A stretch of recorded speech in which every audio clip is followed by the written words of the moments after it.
올해 우리 교단 주제가 말씀으로 새로워지는 교회입니다. 항상 그 말씀이 중심이 된다고 하는 것이 대단히 중요하지요.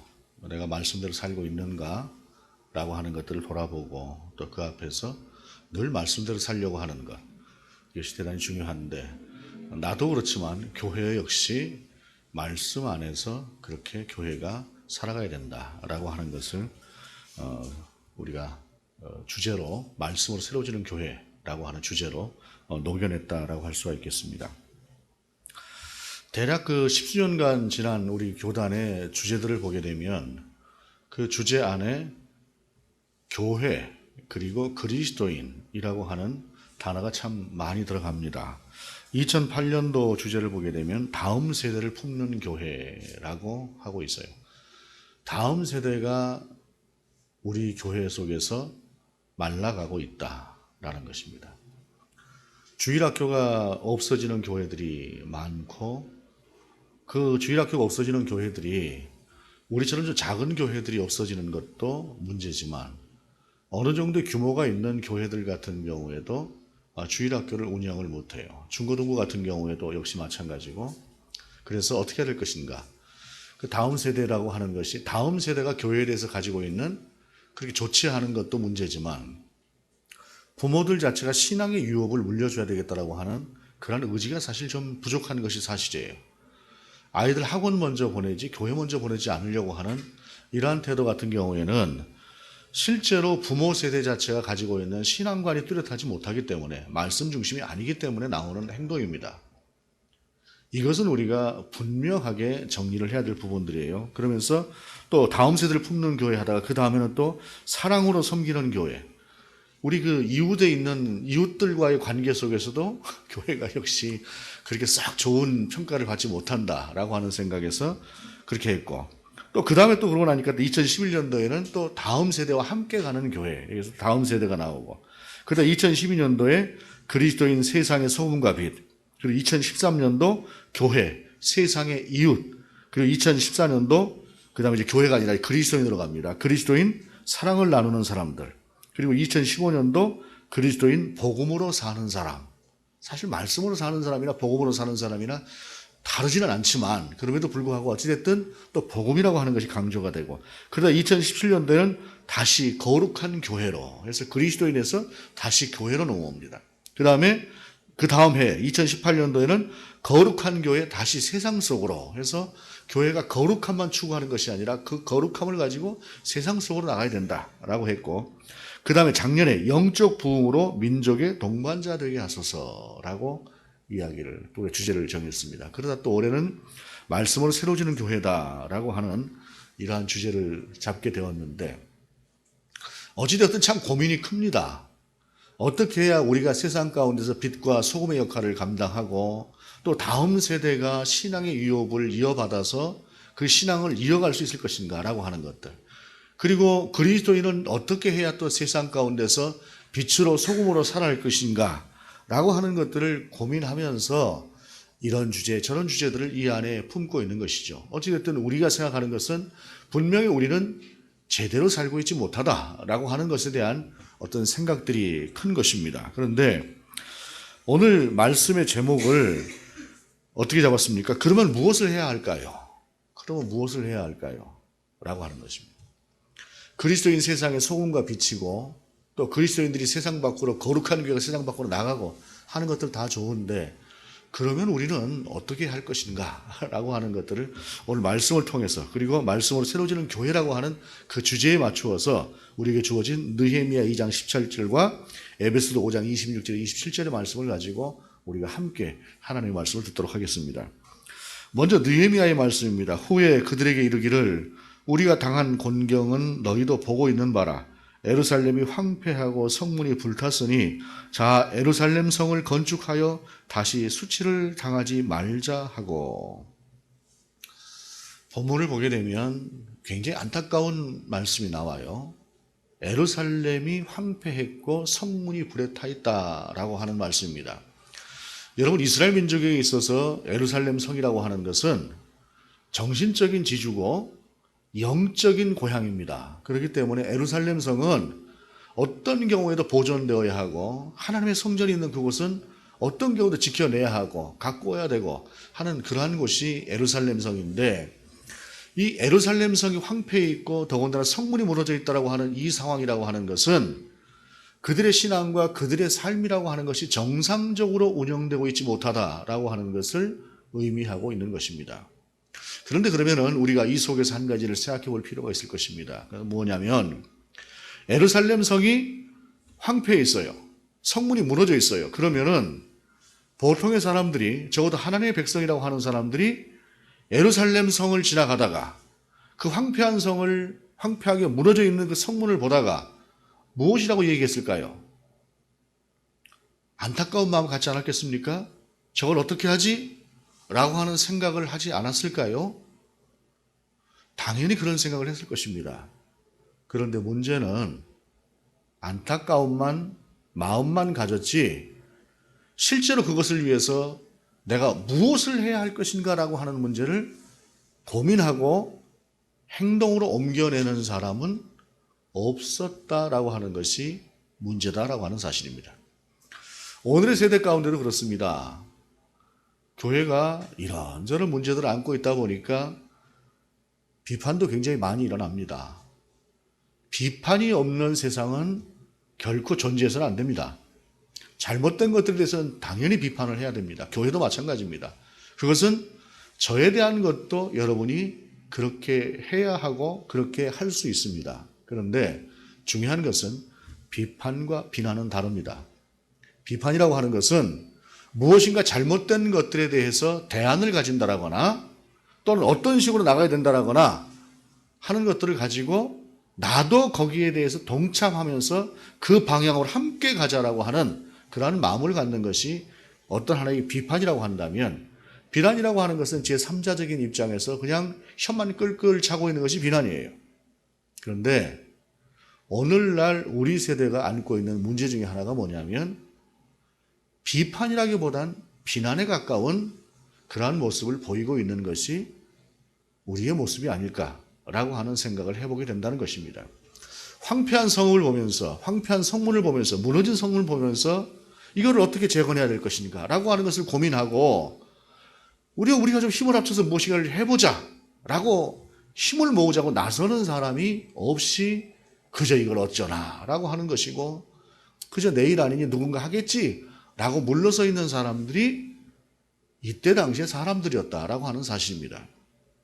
이것은 우리 시대가 안고 있는 문제와 크게 다르지 않다라고 하는 것이 오늘 본문의 말씀을 주제 선고로 성태한 그러한 이유다라고 하는 것입니다. 그런데 이렇게 황폐한 땅에서도 그래도 하나님의 사람들 가운데는 이것을 보고 안타까워하고 무엇인가 실행에 옮겨야 되겠다라고 하는 것을 생각하는 사람들이 있는데, 그 중에 한 사람이 느헤미야라고 하는 사람입니다.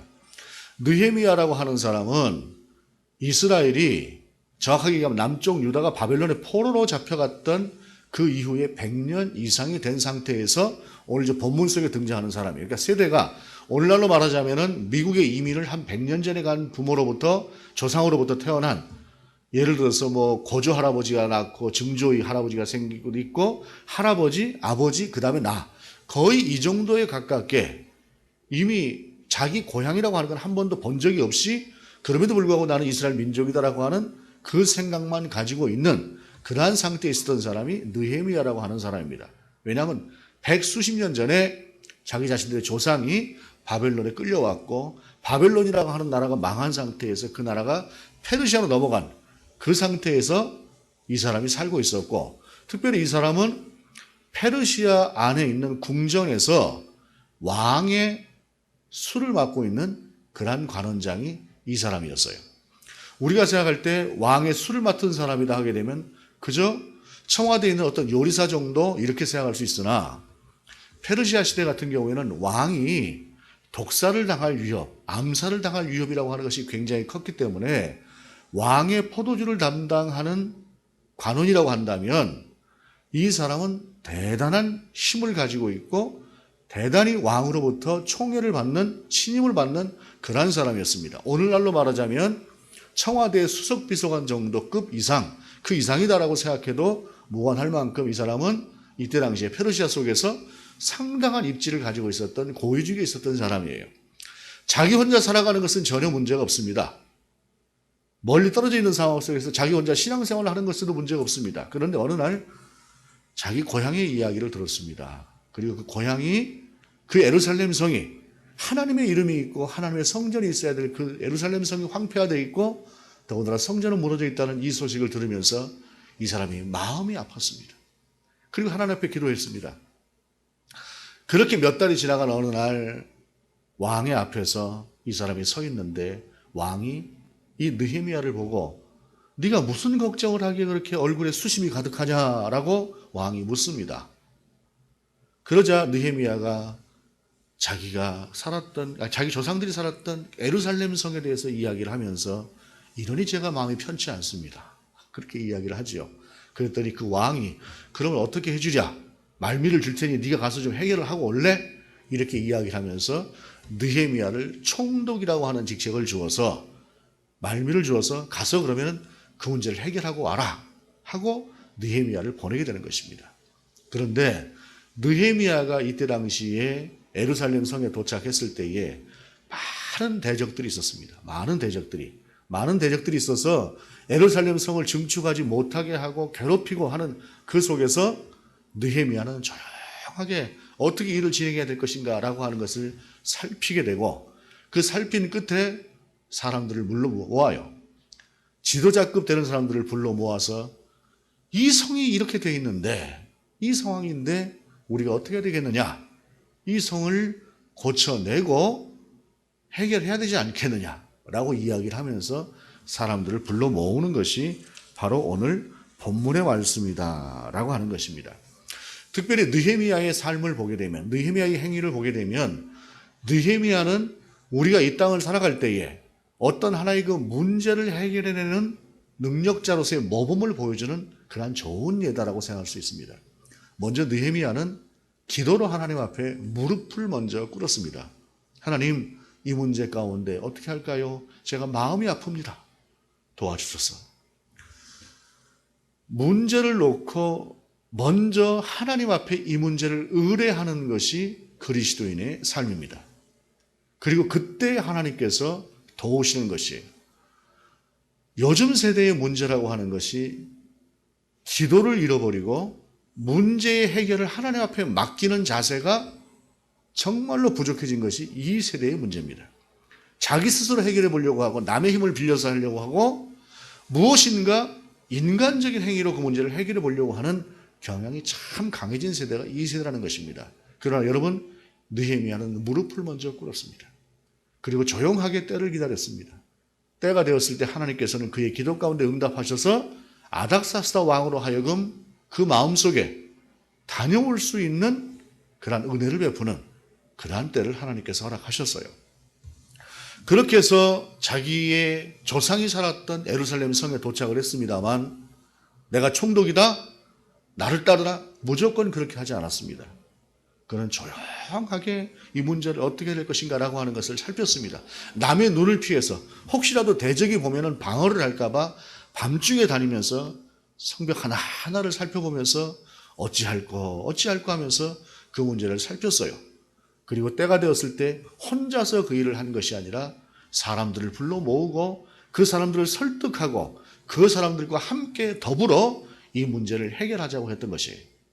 그리고 자기가 가지고 있었던 모든 것들을 그 안에 쏟아부으면서 무너진 성벽을 쌓았고 황폐해진 예루살렘을 그는 수축할 수 있었다라고 하는 것입니다. 이것이 문제 해결자로서, 그리고 특별히 이때 당시에 황폐해 있었던, 신앙적으로도 제대로 서 있지 못했던 그 이스라엘 가운데 모범을 보였던 느헤미야의 모습이라고 한다면, 신약에 있는 에베소서에 있는 말씀은 우리 가운데 이렇게 말씀을 하고 있어요. 이는 곧 물로 씻어 말씀으로 깨끗하게 하사 거룩하게 하시고 라고 말씀하고 있는데, 새 번역으로 읽어드리면 이 말씀이 무슨 말인가 더 분명해집니다.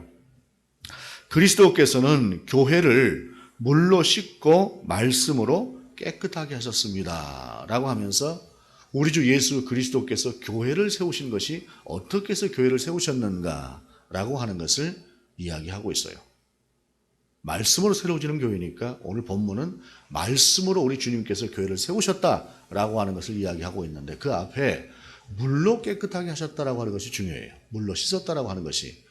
물로 씻었다라고 하는 것은 어떤 것입니까? 세례를 이야기하는 것입니다. 세례를 받았다라고 하는 것은 여러 번 말씀드리지만 원래 세례는 침례예요. 물속에 푹 잠그는 것입니다. 왜? 이전에 내가 죽는다는 것입니다. 이전에 내가 죽고 다시 새로운 사람으로 살아난다는 것이죠. 그래서 새로운 삶으로 살게 된다고 하는 것은 말하자면 국적을 바꿨다는 것과 마찬가지예요. 여러분, 내가 어떤 A라고 하는 나라의 시민으로 살 때는 그 나라 시민에 맞게끔 살아갑니다. 그러나 내가 B라고 하는 나라의 시민이 되었을 때는 B 나라라고 하는 나라의 시민답게 살아야 되는 것이에요. 지금 동남아 같은 경우에는 우리나라에 오려고 굉장히 애들을 씁니다. 그 애들을 쓰는 중에 어떤 게 있냐면 한국어를 어느 정도 배워야 돼요. 그래서 캄보디아 같은 나라에서는 한국어 열풍이 불고 있고 또 베트남 같은 경우도 사실 그런 열풍들이 불고 있어서 한국어를 배우려고 하는 사람들이 참 많이 있습니다. 왜냐하면 우리 한국에 들어와서 일을 하려고 하게 되면 기본적으로 한국어를 알아야 되니까요. 여러분, 우리나라가 이제 우리나라 시민, 우리나라에 들어오고자 하는 사람들이 많습니다. 나아가서 한국 시민권을 얻으려고 하게 되면 훨씬 더 힘들어집니다. 훨씬 더. 옛날에는 우리가 미국에 가면 미국 시민권 얻으려고 그랬었죠. 미국 시민권 얻으려고 처음에 영주권부터 얻지 않습니까? 영주권을 얻는 것이 지금은 좀 달라졌습니다만은 과거에는 10년이면 10년이라고 하는 기간 동안을 미국을 벗어나면 안 돼요. 그래서 어떤 일까지 벌어졌냐면 부모가 돌아가신 것을 뻔히 알고도 중간에 그 시간을 못 채울까 봐 울고 집에를 못 가요. 왜? 그러나 영주권 하나 얻으려고. 그리고 나서 영주권 얻은 다음에 또 절차에 절차를 거쳐서 시민권을 얻습니다. 그런데 우리는 하나님 앞에서 세례라고 하는 것을 통해서 하나님 나라의 시민권을 얻는 것이에요.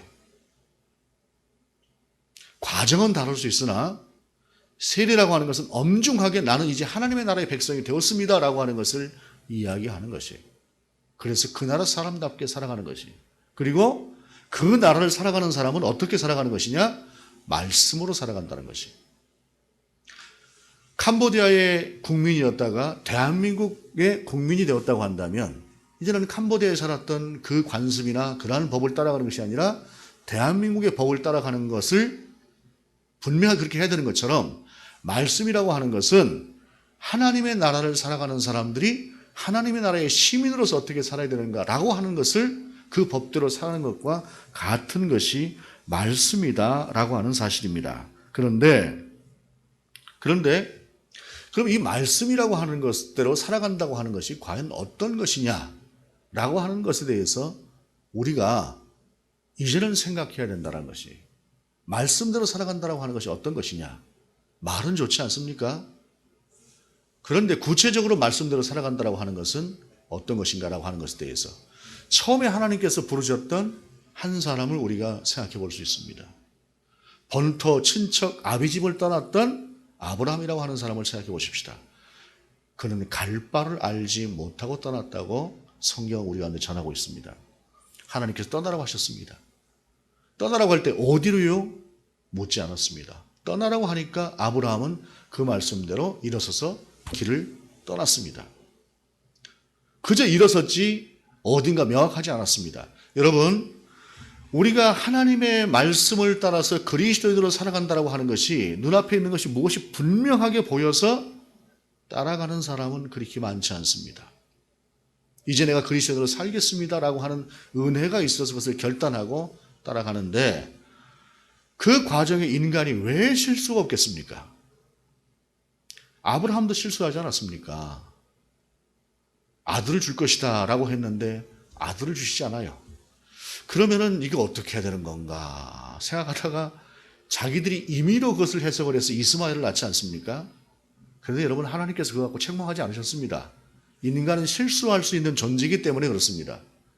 아브라함은 비록 실수했고 때로는 하나님의 말씀을 오해했으나 그러나 하나님께서 그에게 말씀하셨을 때 그는 이렇다 저렇다 이의를 제기하지 않고 그대로 그는 하나님의 뜻을 따라서 순종했습니다. 그 마지막이 무엇이었습니까? 그 정점을 이룬 것이 100세에 얻었던 이삭을 하나님께서 바치라고 하지 않으셨습니까? 여러분, 이게 만약에 정말 우리의 현실이라고 할 때에 아들 하나 바라보다가 100세에 간신히 아들을 낳았어요. 그런데 그 아들을 세상에 제물로 바치라고 하니 여러분, 이것이 얼마나 감당하기 어려운 문제입니까? 그런데 아브라함은 그것을 순종하지 않았습니까? 어떻게 보게 되면 잔혹한 아비일 수 있다는 생각도 들어요. 그러나 분명한 것은 아브라함은 하나님이 말씀하시면은 어떠한 경우에도 순종했어요. 이것이 그리스도인 살아가는 방법입니다. 우리가 하나님의 말씀대로 100% 살아간다고 하는 것이 가능할까요? 불가능합니다. 실수를 하고 하나님의 뜻대로 살아가고 싶으나 내 한계라고 하는 것이 있어서 그렇게 살지 못하는 때가 많이 있습니다. 아침에 분명히 눈을 뜨고 일어날 때는 정말로 하나님 앞에 먼저 기도하면서 오늘은 내가 하나님께 영광을 올려드리는 삶을 살리라 라고 출발을 하는데 앞에 가는 차가 자꾸 제대로 가지 않고 지 맘대로 가고 진로를 방해하고 내가 오른쪽으로 가려고 하니까 오른쪽을 가로막고 왼쪽으로 가려고 하면 왼쪽을 가로막고 나도 모르게 욱하고 올라와서 그냥 입에서 그냥 거친 말이 쏟아져 나오기도 하고 여러분, 이게 인생입니다. 그러고 잊어버리다 저녁 때 와서 가만히 하나님 앞에 기도하다 보면은 내 하루 살아왔던 삶이라고 하는 것이 참 이렇게 살아왔구나 하는 것이죠. 그런데 여러분, 말씀대로 산다라고 하는 것은 그 과정을 이야기하는 것입니다. 눈을 뜨고 나서도 오늘 내 뜻대로 살리라. 하루 종일도 내 뜻대로 살고 저녁에 하나님의 뜻이 무엇인지 내가 어떻게 살았는지도 물어보지도 않고 그렇게 살아내는 것, 이것은 말씀대로 사는 것이 아닙니다. 그러나 순간순간 하나님께서 나를 어떻게 보실 것인가 라고 하는 것을 생각하면서 살아가는 것, 이것이 바로 말씀대로 사는 삶이라는 것입니다. 때로는 실수가 있을 수 있으나 그러나 그 실수조차도 용납하시는 하나님 옆에서 다시 돌이키고 살아가는 그러한 것들이 바로 말씀대로 사는 것이다라는 것입니다. 시편 1편에 이런 말씀이 있습니다. 복 있는 사람은 악인들의 꾀를 따르지 아니하며 죄인들의 길에 서지 아니하며 오만한 자들의 자리에 앉지 아니하고 오직 여호와의 율법을 즐거워하며 그 율법을 주야로 묵상하는도다. 여호와의 율법을 즐거워한다는 것이 무엇입니까? 말씀만 들으면 막 기쁨이 넘친다, 그거 아니에요. 말씀대로 살리라 생각하고 하나님께서 이렇게 말씀하셨지라고 하면은 내 안에서 힘들어도 그 말씀대로 살겠습니다 하고 결단하고 그 말씀을 묵상하면서 그 말씀 가운데 자기 자신의 삶을 맞춰가는 것이 말씀을 즐거워하고 묵상하는 자의 삶이라는 것입니다. 이것이 시편 1편에서 가장 먼저 복 있는 사람의 삶이라고 이야기하고 있어요. 우리는 그런데 복이라고 하는 것이 이렇게 하나님 앞에서 살아갈 때 자연적으로 우리 가운데 따라오는 것인데 우리는 자꾸 열매만 먼저 생각하고 어떻게 열매부터 좀 주세요 라고 하는 쪽에 관심을 갖게 되는 것이죠. 따라오는 것입니다. 그 다음에 말씀이라고 하는 것이 어떤 것입니까? 말씀이라고 하는 것은 루터가 종교개혁을 일으키게 될 때에 로마서 1장 17절을 가지고 그가 새롭게 그 말씀에 대한 뜻을 헤아렸을 때에 종교개혁이 일어났어요. 복음에는 하나님의 의가 나타나서 믿음으로 믿음에 이르게 하나니 기록된 바 오직 의인은 믿음으로 말미암아 살리라 함과 같으니라.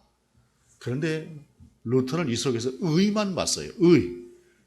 의라고 하는 것이 무엇일까? 하나님의 의라고 하는 것이 무엇입니까? 그것은 바르게 살아가는 것, 하나님의 뜻대로 살아가는 것. 그게 맞기는 맞아요. 그런데 그렇지 못하게 되면 하나님의 진노가 임할 것 같은 그 두려움 속에서 그는 살았어요.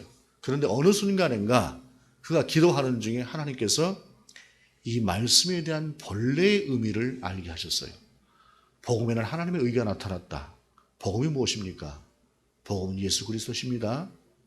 우리를 위해서 이 땅에 와서 인간이 되셨고 우리를 위해서 십자가에 달려 죽으셨고 그것으로 말미암아 당신의 그 대속함으로 우리를 구원시켜 주신 그것이 하나님의 의라는 거예요. 그래서 하나님의 의는 우리의 삶이라고 하는 것을 하나하나를 보고 오늘은 너는 보니까 이만큼의 징계를 받아야 돼. 오늘 너는 보니까 상급을 좀 받을 만해. 이렇게 보시는 것이 아니라 우리 연약한 우리가 우리의 의로 결코 하나님의 의를 만족할 수 없는 그 만족을 우리 주 예수 그리스도께서 십자가에 달려 죽으심으로 말미암아 이루셨다라는 것이에요. 그래서 주님께서 우리를 위해서 죽으셨다라고 하는 그 사실을 우리가 믿고 그 믿음대로 살아가는 것이 바로 복음에 나타난 하나님의 의다라고 하는 사실을 루터가 깨달은 것이에요. 결국 이것은 하나님께서 은혜로 우리 가운데 주셨던 예수 그리스도를 통해서 주셨던 그 은혜라고 하는 사실을 그제서야 루터가 깨닫고 종교개혁을 일으키게 된 것입니다. 우리는 지금 다 알고 있는 사실을 루터는 그렇게 이해를 못했던 것이에요. 그런데 어느 순간인가 그가 기도하는 중에 이 사실을 깨닫게 되었을 때 그는 세상이 바뀌는 체험을 했다고 이야기를 하고 있어요. 말씀이라고 하는 것이 그런 것입니다. 똑같이 보고 있던 말씀이지만 히브리서가 말씀하고 있는 것처럼 하나님의 말씀은 살았고 운동력이 있어 좌우의 날선 어떤 검보다도 예리하여 우리의 심령과 골수를 쪼개는 것. 이것이 말씀이라는 것입니다. 그래서 말씀을 쭉 보다 보면 그저 읽어지는 말씀이기도 하지만 어느 순간인가 놀랍게 그 안에서 신비가 열리고 내 마음을 두드리고 움직이면서 그 순간 하나님을 체험할 수 있는 것이 바로 이 말씀의 능력이다라고 하는 사실입니다. 그래서 말씀은 한편으로 내 안에서 하나님의 뜻을 쫓아서 살아내려고 하는 그 삶, 이것이 또한 말씀이기도 하지만 또한 어떤 면에서 말씀은 그 말씀 자체가 내 심령을 쪼개고 들어오는 능력을 가진 말씀으로도 우리 가운데 온다라고 하는 사실입니다. 그렇게 우리는 하나님의 말씀을 우리 안에 품고 하나님의 뜻대로 살고자 하는 그 삶을 우리 삶 속에 적용해 나가면서 그 말씀을 묵상하고 살아갈 때 그것이 바로 힘이 된다라고 하는 사실입니다. 오늘날 우리가 살아가는 세상은 어떤 세상일까요? 저는 호세아 6장 1절에서 3절의 말씀을 보면서 우리가 살아가는 세상도 이와 비슷하지 않을까라고 하는 생각을 해봅니다. 호세아 6장 1절부터 3절까지의 말씀이 무엇입니까? 오라 우리가 여호와께 돌아가자. 여호와께서 우리를 찢으셨으나 도로 낫게 하실 것이요 우리를 치셨으나 싸매어 주실 것이요 여호와께서 이틀 후에 우리를 살리시며 셋째 날에 우리를 일으키시리니 우리가 그의 앞에서 살리라. 그러므로 우리가 여호와를 알자. 힘써 여호와를 알자. 그의 나타나심은 새벽빛같이 어김이 없나니 비와 같이 땅을 적시는 늦은 비와 같이 우리에게 임하시리라 하니라. 여러분 얼마나 은혜롭게 들립니까? 그런데 그게 아니에요. 이건 은혜의 말씀이 아니라 이스라엘의 방자함이었어요. 어느 순간 이스라엘은 선지자를 통해서 너희가 잘못됐다라고 하는 말씀을 들었습니다. 그러고 난 뒤에 그때의 반응이 무엇이냐? 뭐 하나님께 돌아가 주지 뭐. 우리가 돌아가면 하나님께서 이틀 후에 우리를 살리고 3일 후에 우리를 살리실 거야. 뭐 우리가 안 돌아가니까 하나님께서 문제지 우리가 돌아가기만 하면 뭐 하나님은 언제든지지 뭐. 이런 방자함이 이 안에 들어있는 말씀이에요. 그래서 바로 4절에서 뭐라고 말씀하고 있냐면은 에브라임아 내가 내게 어떻게 하랴 유다야 내가 내게 어떻게 하랴 라고 하는 곧바로 하나님의 탄식이 그 안에 나와요. 지나친 낙관론입니다. 방자하게 살아도 하나님의 뜻대로 살지 않아도 그저 하나님은 언제나 우리를 사랑하시는 그 사랑이니까 뭐 그냥 그렇게 살아가면 되는 것이지 라고 하는 그 낙관론이 오늘날 우리 세대를 살아가고 있는 신앙인들의 모습 속에 상당히 많이 침투되어 있다라고 하는 사실입니다. 이건 비판하려고 하는 것은 아닙니다. 비난도 아니고 열린 예배라고 하는 예배들을 보게 되면 하나님 앞에서 뭐 감격스럽습니다. 막 이렇게. 근데 그 찬양하는 자세를 보게 되면 하나님 앞에 경배의 자세가 아닙니다. 다리 탁 꼭 앉아서 그냥 탁 이러고 아닙니다. 그거. 하나님 앞에서는 진정으로 하나님 앞에 엎드리고 그 하나님을 높이려고 하는 인간의 겸손함이라고 하는 것이 그 안에 반드시 포함이 되어야 합니다. 실제로 이거는 이제 제가 준비한 설교 원고는 아닙니다만 이 고백을 하나 드리는 것도 좋을 것 같습니다. 제가 1980년대에 어느 선교단체의 집회를 일주일간 참석을 했습니다. 양평에 있는 집회를 참석을 했는데 상당히 권고한 마음을 가지고 올라갔었어요. 그때 양평이 영하 18도에서 20도 사이를 왔다 갔다 했습니다. 그런데 그 전까지는 그 선교단체에서 하는 집회가 항상 좋은 장소에서 했어요. 따뜻한 장소에서. 그런데 그 해는 넓은 강당의 가운데 딱 하나, 뭐만 있냐면은 난로 하나 펴놓고 그 마룻바닥에, 넓은 강당 마룻바닥에서 그 속에서 잠을 잡니다. 그런데 그 전에 그 집회를 다녀왔던 친구가 나는 팬티만 입고 잤어, 작년에. 그래서 저는 간단하게 옷 챙기고 얇은 이불 하나, 여름에나 덮을 만한 얇은 이불 하나 그렇게 가지고 갔습니다.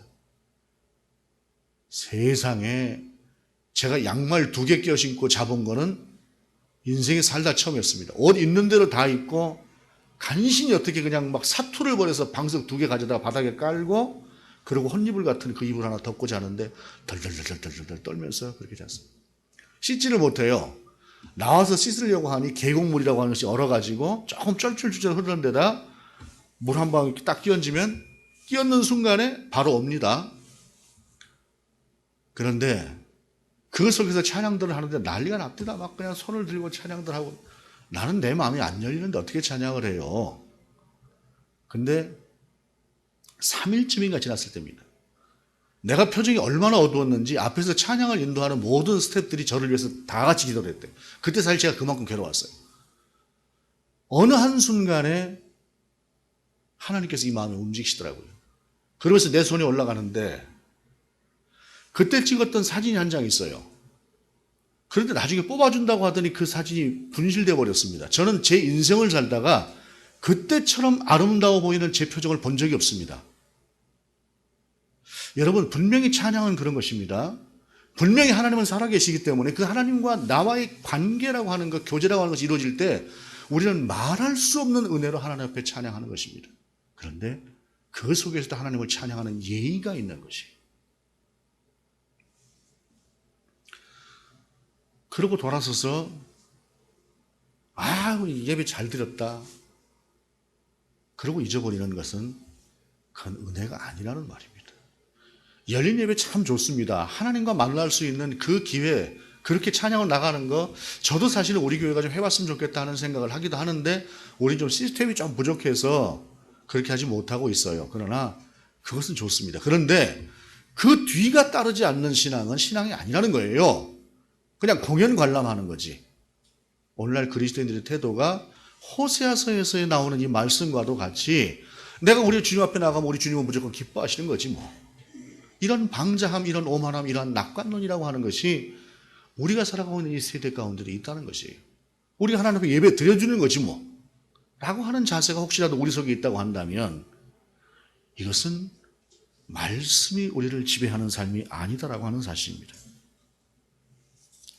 느헤미야와도 같은 그 시대적인 상황이라고 하는 것을 우리가 한번 돌아보며 그러면 우리는 그 앞에서 어떻게 해야 될 것인가 라고 하는 것들을 나를 한번 돌아보며 우리가 하나님 앞에 나아갈 때 우리를 만나주시는 그 하나님을 우리 손으로 경험하며 우리의 심장으로 경험하며 나아가는 것이 우리 중에 연약한 이들이 있어서 늘 참 고민스럽습니다. 하나님을 만나기를 기도합니다. 본인도 기도하고 주위에서도 기도하고 그리고 그때 하나님을 만나본 사람이 그 하나님을 만나본 사람이 힘을 얻고 나가는 것입니다. 또한 한국교회에 대해서 여러 가지 걱정들 하지만 곧 한국교회가 망할 것처럼 이야기하는 사람들도 있으나 그러나 여러분 수치로 보게 되면 아직은 희망이 좀 있다는 생각이 들어요. 그것은 뭐냐면 통계청에서 2005년에서 2015년까지 10년 동안의 종교 인구 비교를 했습니다. 인구가 늘어나는 것과 또 그 속에서 종교 인구의 움직임이라고 하는 것이 어떻게 되는가라고 하는 것들을 비교를 해봤어요. 먼저 안타까운 소식은 우리나라가 지금 인구 절벽이라고 하잖아요. OECD 국가 중에서 한 사람이 한 명을 채 못 낳는 나라가 우리나라가 유일해요. 한 명을 못 낳습니다. 지금 우리나라가. 둘이 결혼해서. 인구 절벽이라고 해요. OECD 국가 자체가 1.68명인가를 낳아요. 전체 평균치가. 그런데 우리는 거의 거기에 반토막 가까이 지금 아이를 안 낳고 있는 그러한 세상이에요.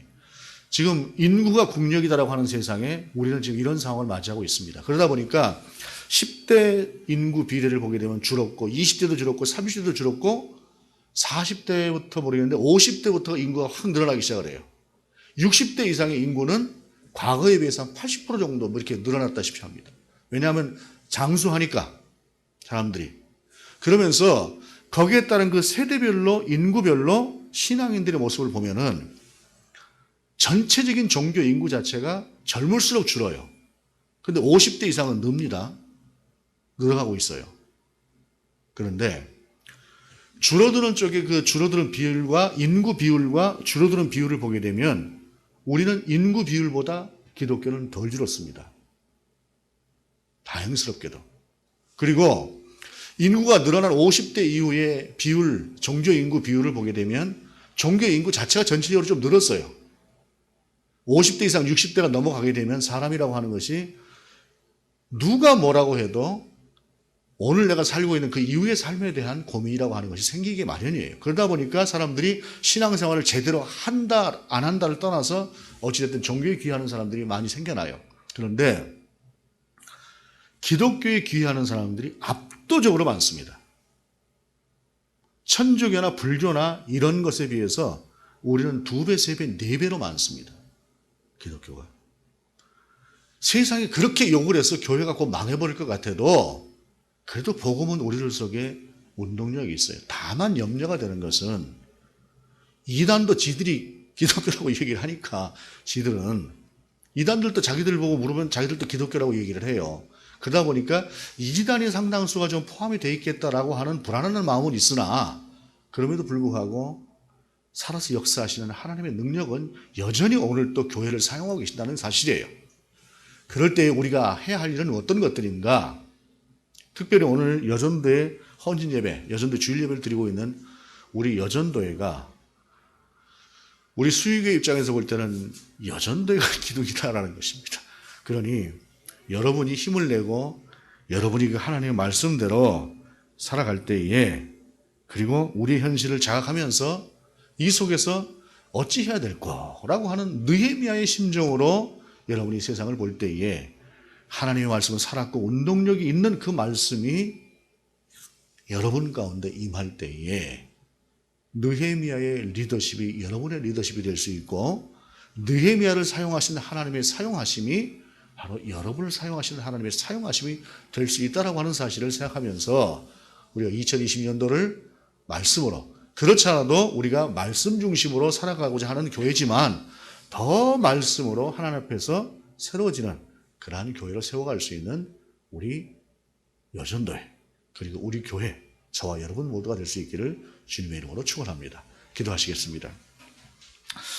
주님, 우리가 우리 자신을 돌아보게 하시고 교회를 돌아보게 하시고 먼저 하나님 앞에 무릎 꿇게 하시고 말씀에 의존하게 하시고 그 속에서 성령께서 우리를 인도하시는 그 인도하심 가운데 고요하게 머리 숙임으로 말미암아 우리가 이 땅 가운데 이 교회를 주님께서 피로 값주고 사신 바 된 이 교회를 말씀으로 새롭게 할 수 있는 우리가 되게 하시옵소서. 특별히 그 일을 감당하는 우리 여전도회가 되게 하시옵소서. 주 예수 그리스도 이름으로 기도드립니다. 아멘.